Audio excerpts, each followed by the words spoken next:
Thanks, Gary. Vicki Busker, been here for over 26 years. Okay, nice. Thanks, Vicki. Rachel Boss, been here for about 15 years. Okay. Very nice, thank you. Rachel?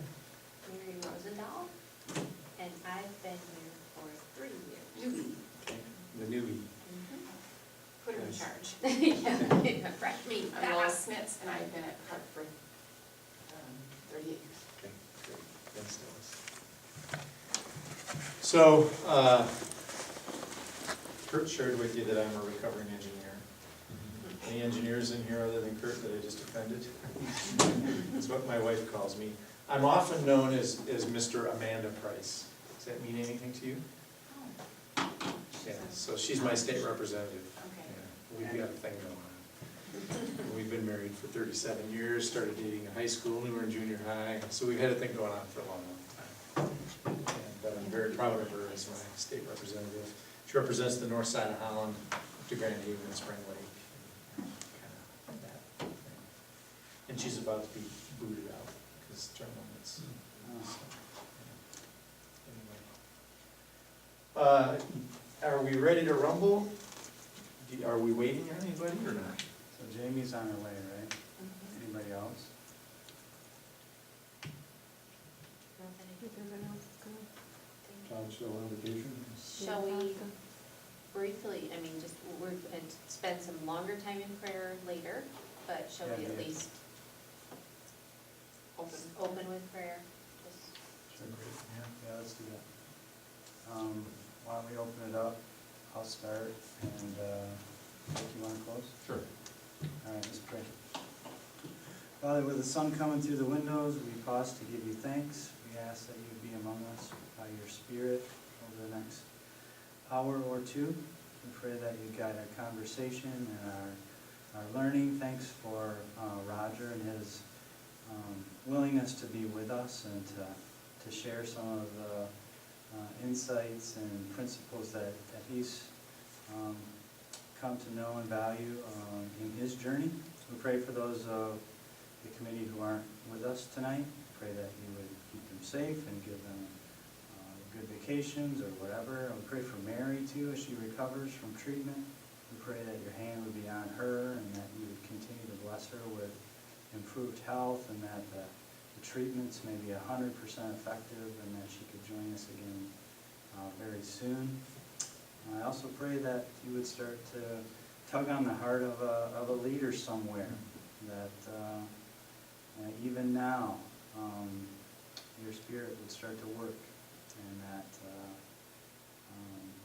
you would put promptings and questions and yearnings in the heart of somebody to follow you here and to lead this body of believers called Park Church.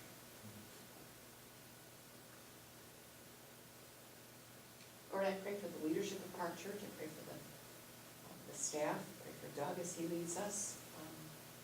I also pray for the elders and the deacons, for those who serve on the renewal team, creating vision, creating who we want to be here at Park. We thank you, Lord, for all the many volunteers that pray us. I thank you for Mary and Kurt as they've agreed to lead us in our search for this pastor. We know, Lord, that what we want to do on our own is not going to be very helpful because we need you in our life, and we pray that you will have your Spirit dwell on each one of us so that we can do your will, and that the right man may be, the right person may be selected as a candidate, and that you will continue to work with us throughout the meetings that are coming up to come up with that right man. We ask this, that your will may be done.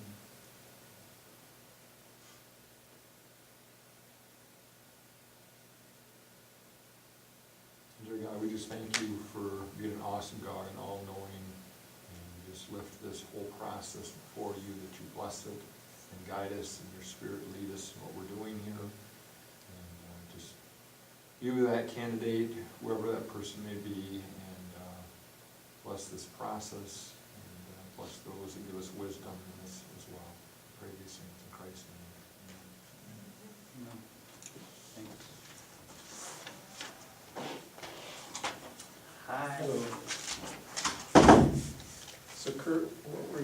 hoping, what would a home run be for tonight? At least while I'm here. For me, what this does is it gives us scaffolding of how to understand people and how they fit into a team. Okay. And so what I hope is that as we talk to candidates and as we dialogue together, this will give us a frame of reference with which we can use to help gain a deeper understanding of a person Okay. and a common vocabulary that we can use. I think it'll be like grease in the gears as we go forward. Now, I should probably share, Pastor Doug had us do a tool called Strength Finders. I'm sure you're familiar with it. So we've all done that, and we've gone through that process recently and kind of documented our strengths. So you may want to tie in contextually what this is. Okay. All right. Very good. Hi, I'm Roger. Hello, I'm Jamie. Nice So to meet- sorry. No, well, and I was at Twist Think. It Oh, sounds like me you were at too, Twist me Think, too. so- I just checked my calendar thing. I don't check my email during the summer as much. So I'm really blessed to be asked to do this. I have a real passion. So I was an automotive engineer, mechanical engineer, which puts me lower on the totem pole than an electrical engineer. And for a dozen years, and worked at Prince Corporation, and they helped you kind of find out who's in there. And who I discovered was less passion for engineering and probably less gifting for engineering than I had maybe for teaching and coaching. I had taught a lot of tennis and coaching tennis when I was in engineering school. So 23 years ago, I tried this really weird experiment for, maybe just for a year. Bruce Loss said, yeah, I'll give it a try. And I fell in love with people development, seeing people grow as I continue to try to grow as well. And so that leads me to a tool that when I left engineering, and we engineers have an interesting way, right? I could tell some engineer jokes, but then I'd be offending Kurt. And so I had a certain way of being and a certain way of analyzing things, and then I went into the world of people, and it didn't work so well. Because it turns out not everybody thinks about things the same way an engineer thinks about things. And so I started reading leadership books, and after reading the first one, Develop the Leader Within You by John Maxwell, I don't know if I'm sure you know John Maxwell. It's like, oh, great, got it, this is it, this is the book. Other than the Bible, of course. And I probably would have been fine had I not read another leadership book, but I did. And then all of a sudden it got confusing. It's like, but Maxwell kind of looks at it from this, and this person's, Cubby's looking at it from this angle, and started reading more and more books and got kind of confused because each one of them were really good. What's the framework of where this all fits? And I have that kind of mind where I need a framework. And so I started developing kind of metaphors and models to try to fit everything in. And this is what I ended up. This was developed when we were at Twist Think. I don't know if you know that. Prior to that, I had developed something with a sailboat at John's Controls. So anyway, I'm going to share this model with you. I needed it just for my own sanity, but as I started sharing it with people, people said, oh, wow, that's really helpful. So it's called the Do-No-Be tree. And I have this weird kind of thing with a bad sense of humor around words too. So in a moment you're going to see that the Do-No-Be tree is just do, no, and be. But I thought it sounded like some cool African tree, the Do-No-Be tree. But it's really just a focus on three things about each of us. What do I do? What are my behaviors? And in the case of a tree, that's the stuff that you see right away, above ground. And when you look at a leader or a person, but certainly when you look at a leader, you notice how they behave. That's the first thing you notice.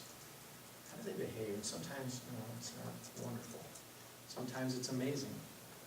And then that's kind of empowered, held up by what they know.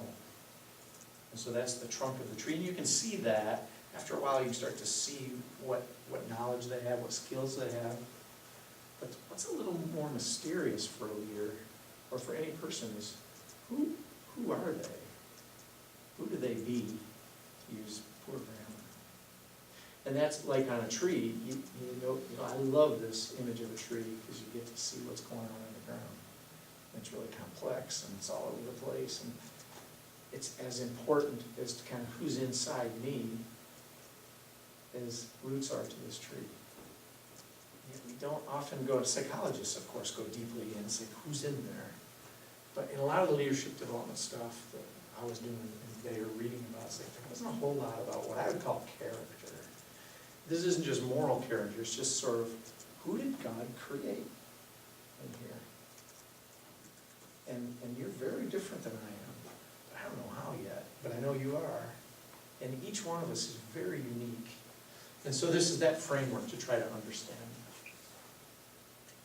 Any questions before I start to dive into do, know, and be a little bit? Okay, so we're not going to spend time on this, but there's as many things that a leader is expected to do as there are branches on that tree. That the followers, people that want us to lead a certain way, have all kinds of expectations of us in our behaviors. And so there might be, I don't know, 1,000 branches on that tree, some of them real big and some little twigs. That kind of represents how much expectation is put on a leader. In a neighborhood church setting like ours, it's probably close to worst case scenario. Oh, at churches, believe me, it's huge. Because everybody in the pew has an opinion on what Everybody. And they are the the pastor boss. should be doing, right? The pastor sort of kind of reports to the people that he or she is trying to also lead and change, and it's a really interesting, very interesting leadership dynamic in our church. So we're not going to spend much time here, but the two biggies, and this is too small to see on this small screen, but this is create clarity in mission, vision, and values. And that clarity needs to be pretty simple and it needs to be shared. And so this is a huge thing that a leader needs to do. We're not going to spend time on that. But when you're interviewing someone, you might ask them, you know, have you ever cast a vision and then led it? And ask how it went. Unfortunately, there's a lot of leaders that have never really done this. And you know, high level leaders. The second thing that they need to do is build an amazing team. Leaders are about casting vision, who are we and where are we going, and then who's going to be on the team. That's about 80% of it. I like to think that there's three things: being someone worth following, building a team, and then casting vision. That's 80% of what leadership is, in my opinion. So we're not going to go any further into that. And then the knowledge piece really, or know, really stands for two things: knowledge and skill. So public speaking is a skill. Anybody can learn how to do public speaking. Doesn't mean people will want to, right? A bunch of people fear it more than death, is what I'm told the research says. But anybody can learn the skill. Doesn't mean you'll be a good public speaker, but anybody can learn how to stand up in front and present to an audience. So that'd be an example of a leadership skill. Knowledge, leadership knowledge. Boy, there's just a whole long list of things there. If you want to be a leader, there's some things you ought to know. Both of those can be transferred from one person to another. These things are transferable. And that might not matter to you until I start to talk about what's in the B stuff. These are things that are really, really hard, if not impossible, to transfer from one person to another. So when you're interviewing, when you're looking for somebody, if they're lacking knowledge or lacking some skill, you might be able to transfer that to them. But if they're lacking some of the stuff we're going to talk about down here, it's like, yeah, good luck trying to transfer what you need them to be if you didn't hire the person that has that. Just pause for a moment. Any questions? Don't need to be. I just want to make sure to create some space. The meat of what we're going to dive into tonight is this B piece. Any questions? Kurt, anything you want to add on before we dive into B? I'm debating on whether to say this or not, but I'm just gonna blur it out. Before I say it, I'll preface it by saying, I love Pastor Mark. I have no bad feelings about Pastor Mark. I'm sorry the way this whole thing went down for him. But as it relates to B, I can tell you from firsthand experience, I went through 2 processes with Pastor Mark where we gathered feedback for him from council, from the congregation, and from his staff. And we pulled him in a room and we said, Mark, this is what's happening. This is how we need you to be. This is how we need you to change. And there were very difficult conversations, and we left those rooms encouraged, because he was like, I got it, I get it, I'll do it. And he would run into it, and for 2 weeks he'd be good. And then he just couldn't sustain it. And it was because we were asking him to be what he could not be. And that's the power of this framework, is to help you try to discern, when are you asking somebody to do that from their DNA they can't do it? That's a very difficult route to get into, if you're not aware of it, especially if the person themselves can't. Right. So we'll be diving into that, but there's a somewhat common expression in the HR world that you typically hire people for this and fire people for this. And we teach, you need to be hiring for this, and you can teach this. Now, it's great. Now, if you're looking for an electronics engineer, it's like, yeah, we're not gonna teach you that. Though you could, but it'd just take a long time. But the stuff we're gonna get into here, it's some of it, I believe, is impossible to change. It's not how God created that person. And some of it might change, but it's gonna be through significant emotional events and stuff like that, not because someone's trying to get them to change. Willpower won't be enough. Okay, so I'll dive in. And these, I wonder if I printed off copies of this. Question is, do they put them in here? I don't think I Okay, then I did. don't feel bad looking it up. So, my apologies, I left those at home. But I'm happy to email this to you if you want it, so you don't feel like you have to write down everything I say. So the first and most important of 5 B characteristics, or kind of who am I, who's in there. The most important one are my beliefs. And that down at the bottom says, what I know to be true, but I can't prove.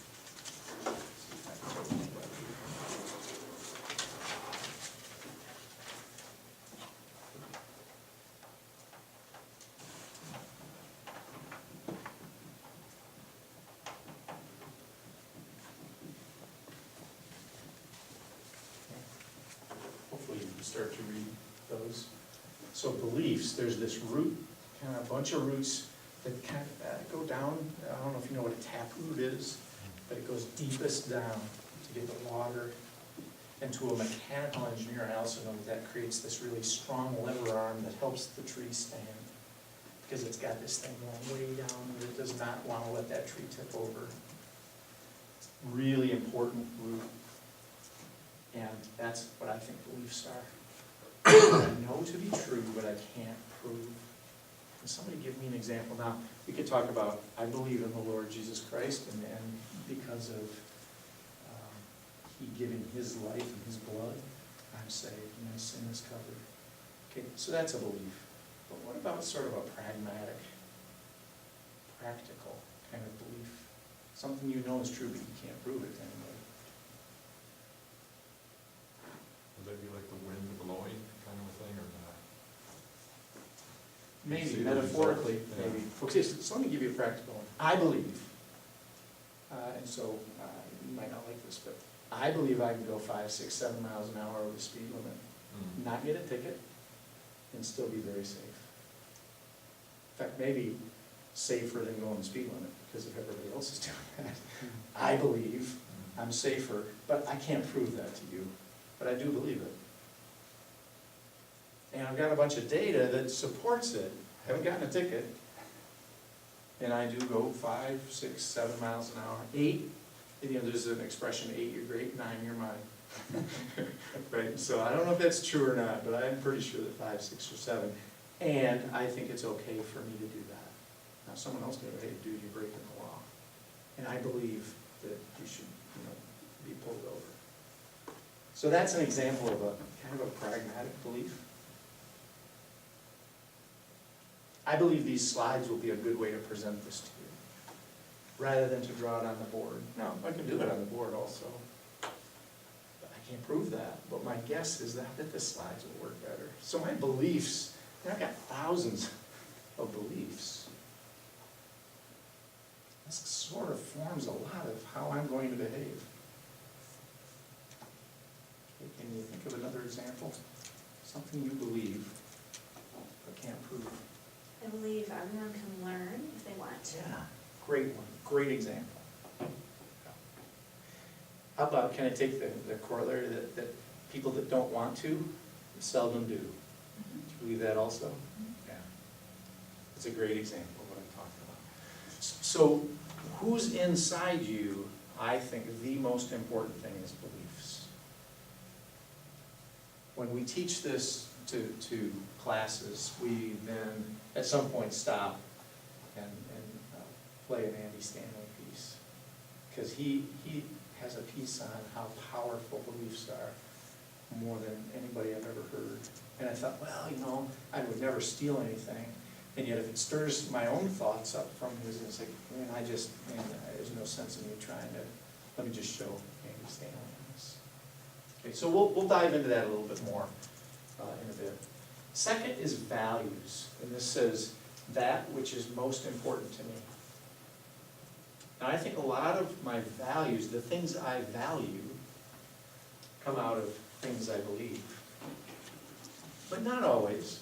So those two are often kind of tied together.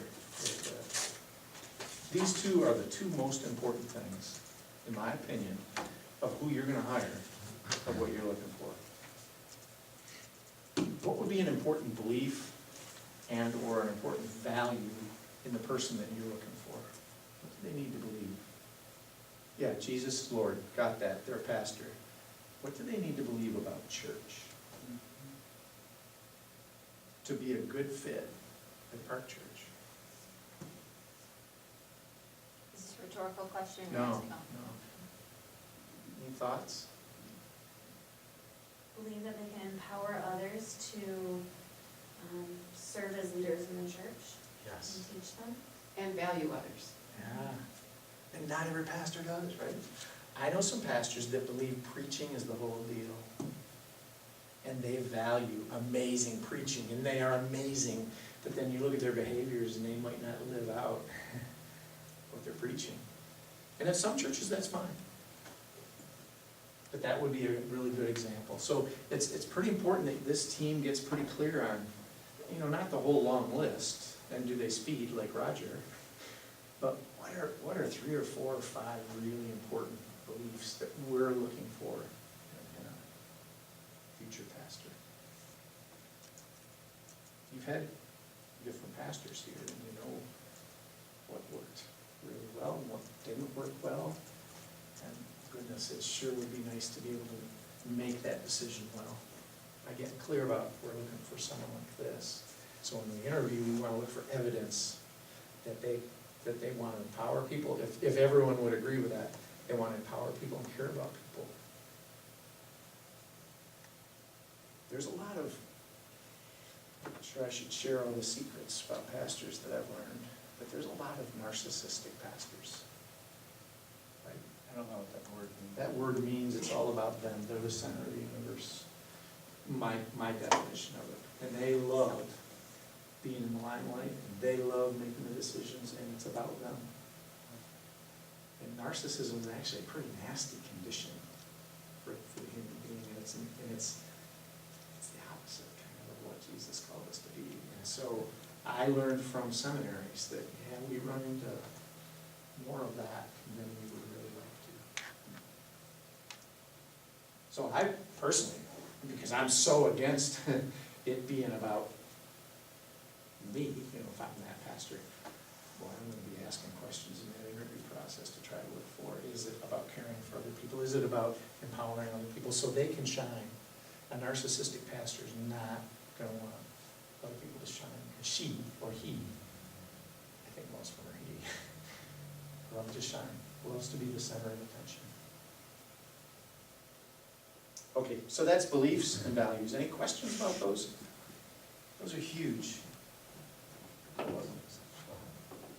Here's the next two that I think make up who's inside there. So the next one is passions. That which has captured my heart. And so when I was 10 years old, I had my first love. It was basketball. Get me worried there for a moment. And I've tried to stop loving basketball about the last, for about a 10-year period. I say, Lord, I don't understand why I love the NCAA tournament. It seems like it's not part of your mission for me, so I'm just gonna stop loving it. And I finally gave up. Oh, I don't know, 6, 7, 8 years ago, I finally just said, okay, so I love basketball. It's not immoral, I'm just gonna embrace it. And I don't think that I chose basketball. I think somehow, to say it weirdly, I think basketball chose me. Now, what I really think is that for some reason, I don't know why, God put a love of basketball in me. And I see a few little ways where I've been able to use it for God's glory, but mostly it's like I have no clue. But there's other things. I love the people development stuff. I can see where God is using my life for His glory. And so there are some things that I just don't think I chose. They chose me. If I were choosing, I probably would have chosen to stay as an engineer and have great passion for it and great competence in it. But I had to admit, after Lucy Speldy tricked the socks off of me to answer some questions a certain way, like, oh my goodness, this tool says that I have more passion for people development and probably more gifting for people development. So anyway, any questions or comments about passion? Someone give me an example of something that you're passionate about, and maybe it feels like you didn't even choose it, but you can't deny that I love this. Kids who would get overlooked. Yeah. Do you think God put that in you? Right. Beautiful. Would you like to put that in everybody? Oh, yeah. Yeah. But that's not how it works, right? And this is where, good luck if you're trying to put passion for people in your pastor who doesn't have passion for people. Good luck with that. Now, beliefs might say, I need to have passion for people because I read this book that we all agree to, and it says it's about loving people. But good luck, and so he or she might have that belief and try to value that, but if there's just not a passion there, it's just hard to put passion in somebody else. Give me one more example. What's a passion you think maybe God just put in you, uniquely in you?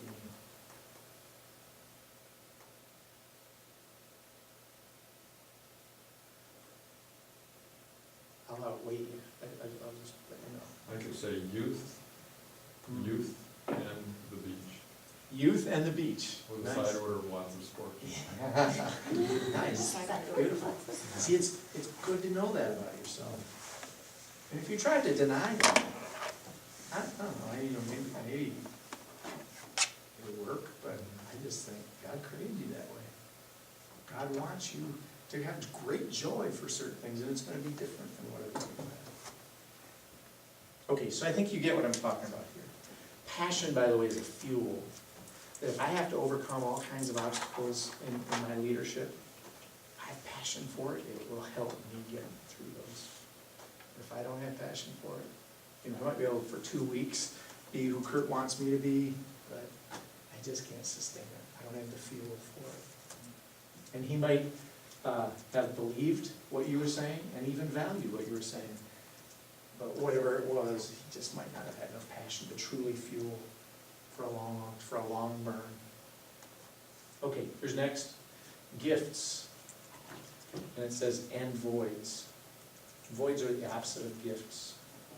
So this is, it says,